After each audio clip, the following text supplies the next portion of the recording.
За измените на кривичниот законник се расправало на владина седница, тврди премиерот Димитар Ковачевски, но ни трага ни глас за такво нешто нема, како што покаже истражувањето на КОТ. На 181-та владина седница од последниот вторник во август, најважното на владата и било на јавноста да соопшти дека е формирана работна група за реализација на проектот 50,50 приказни. Ниту збор нема за измените на кривичниот законник кои предизвикаа бурни реакции во јавноста, пред се поради намалување на казните за злоупотреба на службена положба и овластување и намалување на прагот за застареност на кривичните дела.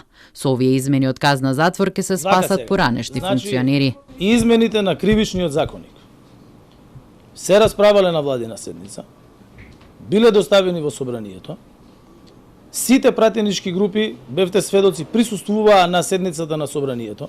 Но на фамозната владина седница на 29 август сепак не присуствувал никој од Министерството за правда. Тоа го покажуваат и фотографиите на владата. На нив го нема министерот Кренар Лога, ни државниот секретар Точи, но она што е најнелогичното е празното столче резервирано за подписничката на предлог законот, заменик министерката за правда Викторија Аврамовска-Мадич, која е сместена до министерката за одбрана Славјанка Петровска.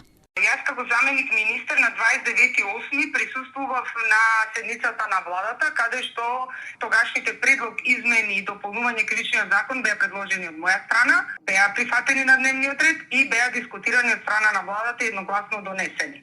Во однос на сликите објавени на веб страната и записникот на владата, не можам да коментирам. На истиот ден на владината седница 29 август, како што може да се види од документацијата, бил поднесен предлогот за изменување на законот во собранието. Ковачевски негираше и дека со законот за амнестија, кој исто така го крена алармот во јавноста, ќе бидат ослободени осудените за настаните во собранието на 27 април поради пазарењето со ВМРО ДПМН за уставните измени.